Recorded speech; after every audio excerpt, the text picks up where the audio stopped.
Welcome to the Standish Wood Story. My name is Winnie, and today I'm going to give you a tour of my wood shop. So let's head on inside and let me show you. So welcome to the inside of my shop. This is an 800 square foot space, actually just under that. It measures 32 by 24. And before this shop, I came from a shop that was less than 200 square feet. It was inside of a double car garage. So now I have definitely upgraded my space. But as you can see, I only occupy half of this space. The other side is reserved for big lawn equipment because I do have a property here that's about 3.5 acres, and there is a lot of lawn and it does require some equipment. So it obviously needs a space for that. This is my only outbuilding on the property. Though I do have some plans to maybe expand that in the future. But that means that this space right here has to occupy both my woodworking and my lawn riding collection. One of my favorite things about having a larger shop now is that I finally have space for the bigger kind of equipment that I've been dreaming of for a while. When I was in my old shop, I did not have room for a CNC, and in this shop, I finally do. So of course, I had to get the biggest one that I could get my hands on. So this is this Shapeoko 5 by Carbide 3D, and it has a 4-foot by 4-foot bed. And one of the reasons that I wanted to get this particular one was because it has this larger footprint.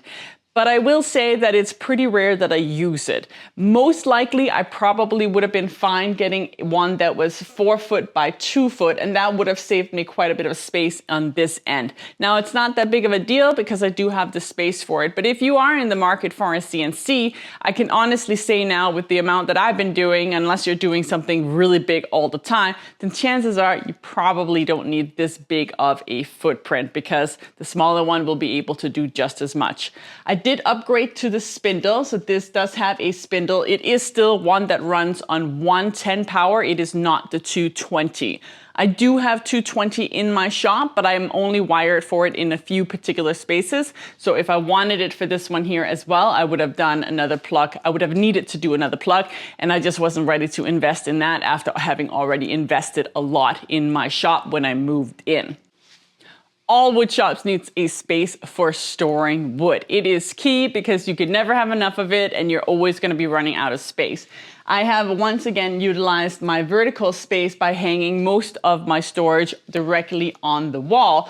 But I also have larger plywood sheets along the wall. And then this is one of the latest things that I did. Let me show you. So we all have scraps, and I was sick and tired of not being able to find my scraps. So I finally came up with the idea of actually sorting them by type.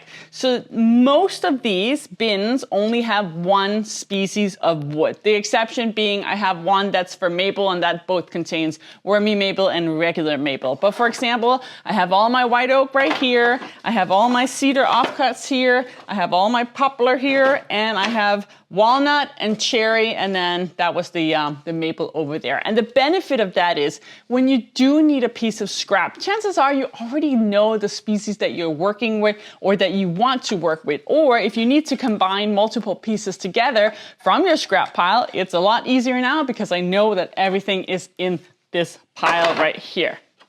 So there's a little tip for you.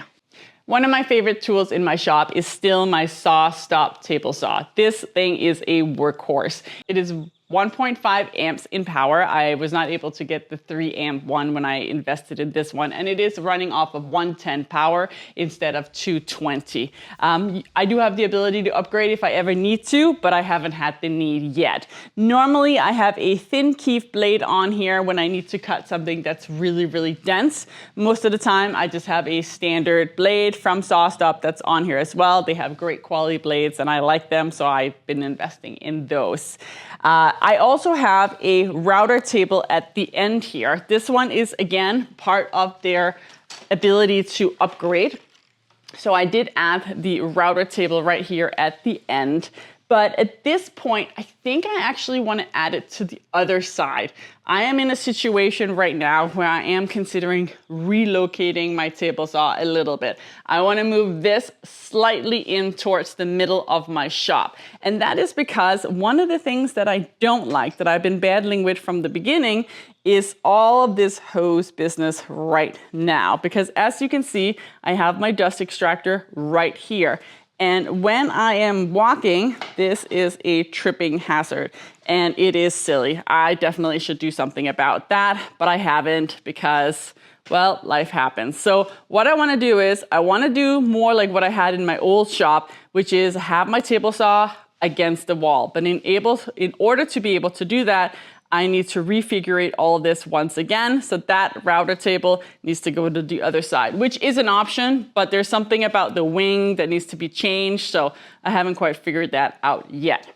My table saw feeds out to my Outfeed table. And this is a table that I built also right at the beginning when I started my woodworking journey. And it has been left in the same condition for the whole time, and it's done great. I never bothered putting the drawers on the table here because it just wasn't necessary. I actually like being able to see what's inside kind of from the side here. It just makes it a little bit easier. And when too much dust gets in there, I just take my big leaf blower and blow it all out, and it's back to normal. So one thing I will say is that I added T-slot to this whole table when I built it, and I rarely use it now. When I first got it, I said I did use it in the beginning, but I don't know, maybe it's because I'm always doing glue up here, so it ends up getting kind of a little bit gunked up because I'm not that careful when I'm doing my glue ups. It's not necessary. If I did it again, I would just take it off. Chances are at one point, I'm just gonna take the whole top off and put a new MDF sheet on here and make a new top for this. Right now, the only thing I have been doing is pretty much every year I've been sanding it down and giving it another coat of shellac, usually 5-6 coats, just to build a really nice top coat. That way when I do spill stuff, I can just wipe it off, and even glue, it's a lot easier to wipe off when it does have that nice protection. But the T-track, not needed. One of my more recent purchases is this Drumsander. It is by Supermax, and it is their 1632 Drumsander. And so far, I've been very happy with it. But there is a few things that are a little bit odd to me when I'm using it that I thought maybe would be nice for them to take a look at for reconfiguring later. And let me show you what that is. So the dust hose goes right up here. So let me show you. So I will take my dust hose and I will put it up. And then it will be kind of floating here on the side. But when I am pushing wood through like this, and it comes out from the other side, I have to kind of have this in the way here and go around that, which I do find kind of annoying. So the alternative is that I can put this dust hose on the other side over here. And even if I move it out from the wall, and again, this one is on wheels, which is great, have as much on wheels as possible. But even if I move this out, now it's kind of floating over here, which, you know, might seem good enough, except for the fact that this is where you dial the wood in. So in order to make it to go up and down in height, you have to use this, which means this is always in the way. And if I push it back over here, then I run the risk of it being stuck on the actual sander belt as it sands. So there's a few things here that I don't like. I think what it's meant to have is a hose that goes up directly to the ceiling that comes down. That would be the ideal situation, but I don't have that. So something to think about if you are thinking about getting this machine here is, where is your dust collector going to go? I also purchased a scroll saw, and I purchased this maybe about a month before I pulled the trigger on my CNC. And I will attribute that to the fact that I have barely used my scroll saw. It's probably one of the most silly purchases that I made just because it is so rare that I need it. My thinking behind getting it originally was that I love having my bandsaw, but I hate changing the blade on my bandsaw, and usually I'll leave it on with the larger, either 1/2 inch or 3/4 inch resaw blade so that I can cut big aggressive pieces on my bandsaw. But then I find that when I need to get into the little curves, I need something a lot smaller. Hence why I thought I needed a scroll saw.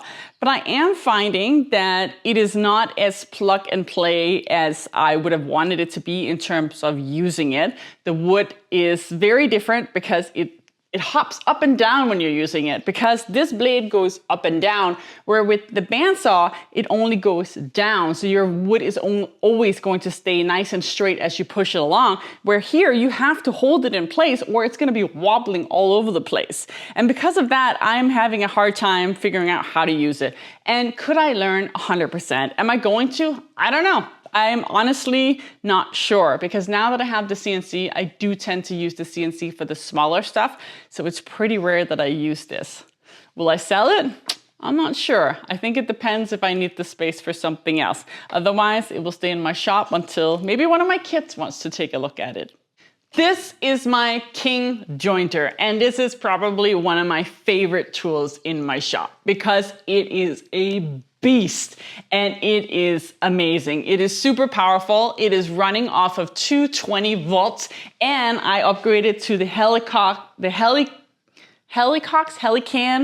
Heli something spindle head, which means that when I push wood through here, it is like butter.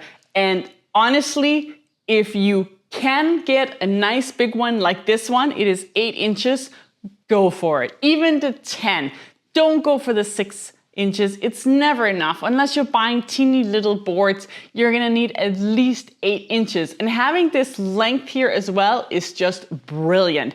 The only thing that's a bit of an issue with this one is the space.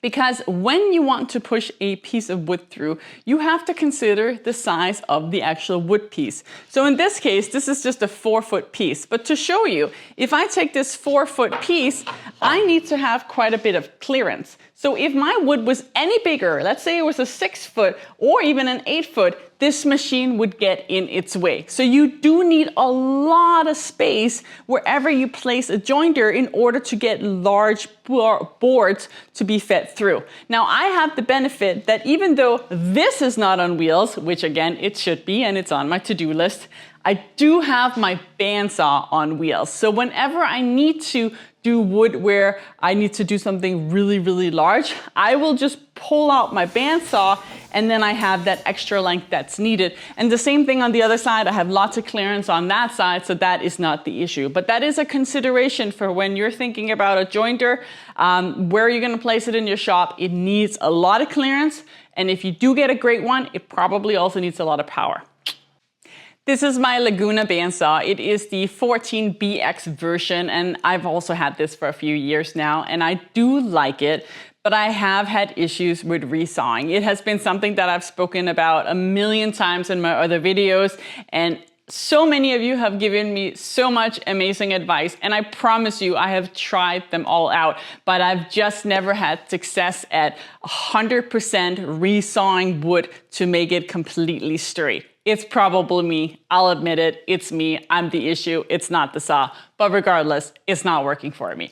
But I still love this. I use it a lot. I use it primarily for cutting out larger pieces, and I did use it a lot more before I got my CNC. Now that I have the CNC, I'll usually just use it for the last little part if I need to cut something off at the end. But I also will use it for resawing, even though I can't get the freaking board straight. But I will do that, and then I'll just run it through on my jointer afterwards in order to get the wood straight. This one also comes with added safety features. This is the one where it has the foot pedal that will activate when you push it down. It will stop the blade fairly quickly. Of course, not as quickly as my SawStop, but it is one of those safety features that I really enjoy having in the shop. Anytime there's something that I can upgrade to when it comes to safety, you will see me upgrading to that when budget and availability allows. Keeping your shop well organized is always key. I am one of those crazy people who will clean up my shop every single time I am done with a project. And having a tool belong in a specific place is something that's pretty important to me. Now that said, I'm not necessarily someone who organizes my drawers and keep them really organized. It is still a mess in here, so I'm not that organized. But I do know that in this particular drawer, I have my safety glasses, I have my measuring tapes, and so forth. So every single item in my shop does have a designated spot, and I do put them back where that belongs. This is something that I upgraded to when I got this shop. I finally had space for a little bit more storage, and it was a little easier for me just to buy a pre-finished unit than having to make another workbench. I'm always balancing making stuff versus buying stuff. My primary purpose for my business is to produce videos, to sell plans and router templates. And because of that, if I have to make something as much as I would like to, but it kind of has to fit within one of those criteria, and if it doesn't, then I will probably buy it because it's just not worth my time to go out and make it instead, even though I would like to. The top of this workbench is always reserved for either projects that I have on the go, things that are kind of drying off at the end of the day.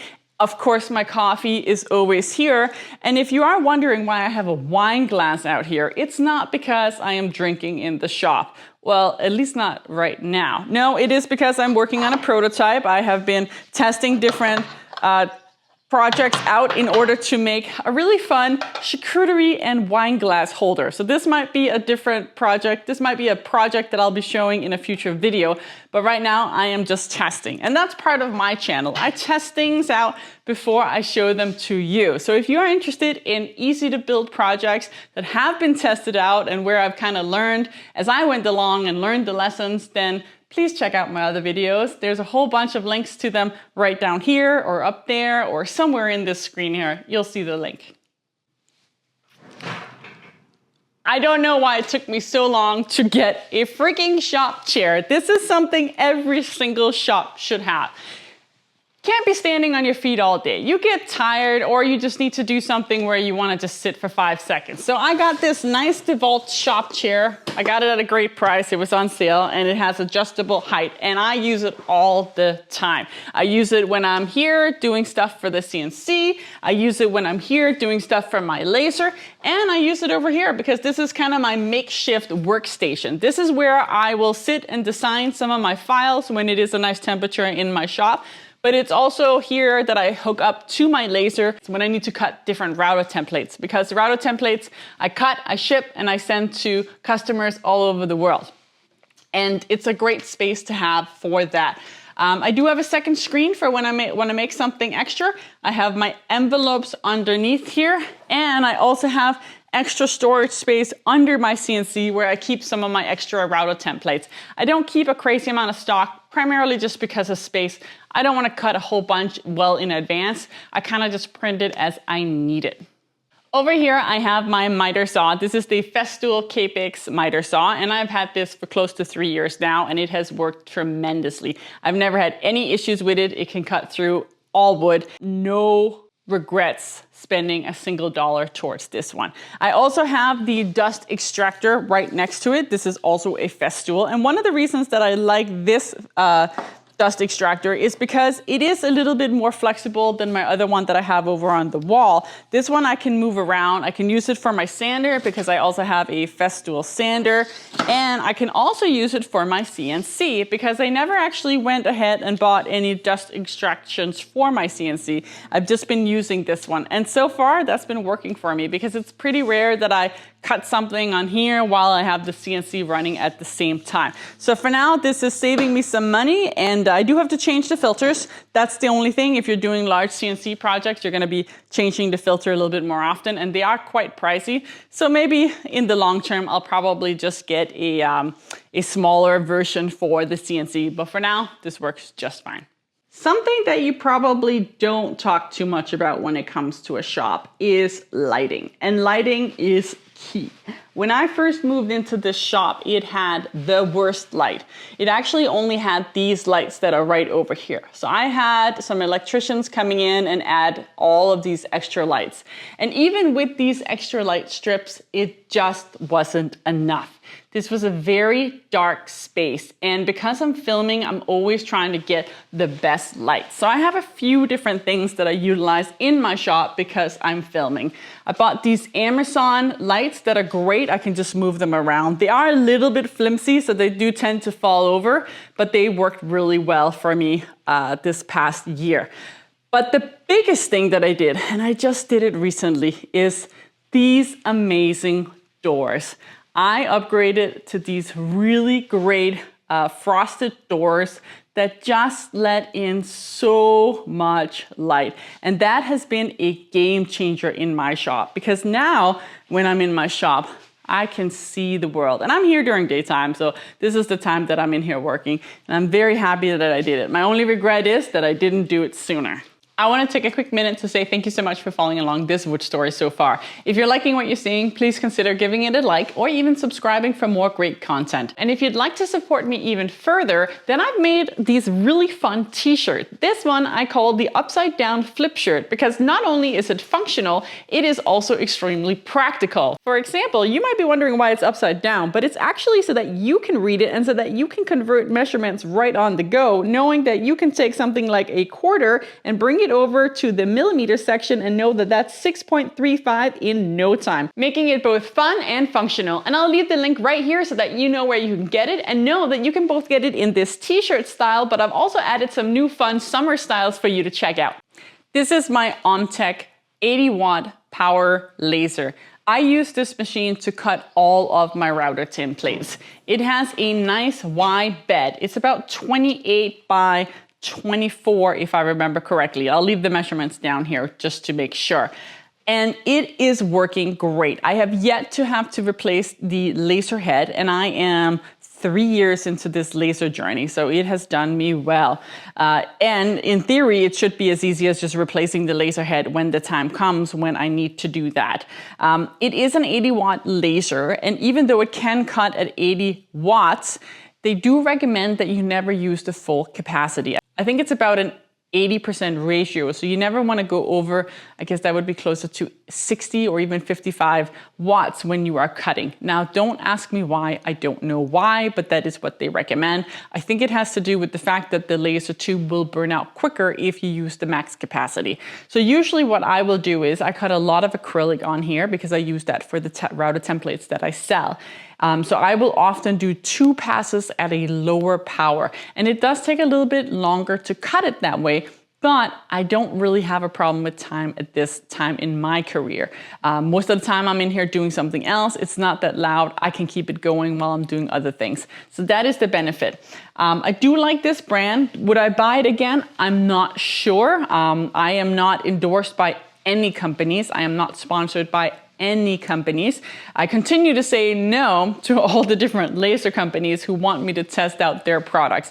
And for the simple fact that I actually like to really support Canadian brands or even American brands. And this is obviously not a Canadian or an American brand.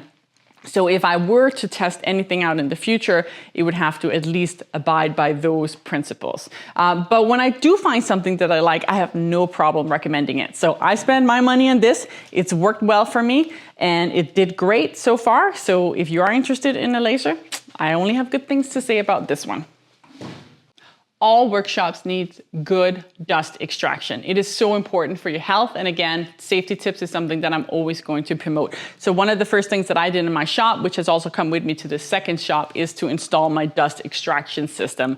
I have this Rikon version that just hangs right off of a wall. So it is quite space saving, but it is not the greatest one in terms of suction. It is meant for using with 1 or 2 tools. And I did install some dust gates on here so that you can close one off as you use the other one in order to maximize the overall airflow. That said, it is still not great. I really need to upgrade to something that's a bit bigger, and I also need to run hosing along all my tools. I feel like the only reason that I haven't done it is because I am constantly changing my tools location. I have a very hard time committing to where tools need to be. And because of that, this has worked the greatest for me so far. Just having this hose that you can drag around to the different tools and plug them in. But it of course also takes time every single time that you have to do that. When I'm running from the jointer to my bandsaw and I have to plug these in. So something to consider. This right here is my Dewalt thickness planer, and it has a bed that will fit up to 13-inch pieces. And this has worked without complaint for the last 3 years. The only time that it gets a little gummed up is when I'm running maple through it. I have had incidences where there was so much stuff inside of it that I had to take off the top and just clear it out. Usually it's because something happened with my dust extractor while doing it, so I can't even say that it's because of the machine. It's probably more because of my dust extractor having gotten clogged up, and then it just creates this kind of spiral effect. It is super simple to clean. You just take off these screws here from the top, you pop off the lid, and you can do it really quickly. It also has regular blades. I don't have an upgraded blade for this one inside. They do need to be sharpened. I am overdue for doing that again, but there's always things on the to-do list, right? This is my King Canada drill press, and it is something that I've only had maybe for about 1.5 years. And I thought for the longest time that I needed this. And a lot of you guys were even saying, oh, this would be a great idea for you to have in the shop. And it may be true, but I still never use it. It is so rare that I end up using my drill press that at this point, I don't even know why I have it. Now, am I gonna get rid of it? Probably not, because I have the space. But if there is ever a situation where something had to go, this would probably be the first thing to go. And that's simply just because I don't use it. Now, I built a stand for it to sit on, and I also built a table for this, and I even made plans for this, and it works great.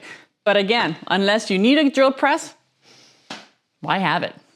This side right here is reserved for my riding lawnmower, so this is just going to continue to stay here. And I do have some nice extra space here at the front too. My garbage can is always kind of in the way, so I'm always moving it around. And this space is really just floor space. I haven't had to use it too much because I'm not really working on giant projects anymore. It's pretty rare that I make something giant, but if I did, I could utilize this area right here, but I could of course also utilize the middle of my workshop, assuming that my tools stay in the same position. But other than that, I have my my riding lawnmower here, but I don't consider that part of my wood shop. That's just part of my workshop. And then of course I had to have space for my dogs as well. So I have one bed here and I have another one over here. Right now it's just kind of got a bunch of junk on it, and that's because it's summer and my dogs actually just prefer to lay on the floor most of the time. They are out on the lawn. My older dog just wants his bed all day inside the house. My younger dog, my shop dog, loves to be out in the shop with me, but I do keep him inside when I'm doing something really loud or when I am able to have the doors open. He'll just be out on the property roaming around, protecting me. So there you have it. This is the conclusion of my wood shop tour. I hope you have enjoyed it and that it gave you a little bit of an insight into some of the machines that I work with and the layout that I chose for my close to 800 square feet shop, even though I will still continue to claim that I now have just doubled my space from previous, which means that I have about 400 square feet of a shop, because again, that side, I don't consider that part of my shop. Yet, of course. But the real question that I think is worth answering is it worth having a bigger shop? Now that I've had the ability to upgrade from a less than 200 square foot to an almost 400 square foot shop, has that made a huge difference for me? And the true answer is no. I don't think it's made a big difference. I was able to do pretty much the exact same things in my old shop. My only thing that I really didn't have space for was the CNC. And I feel like if I had gotten really creative and if I had gone with that 2x4 foot bed instead of the 4x4 foot bed, I probably would have been able to squeeze that in there as well. So as long as it's just me working in the space, having a bigger workshop doesn't necessarily make it better.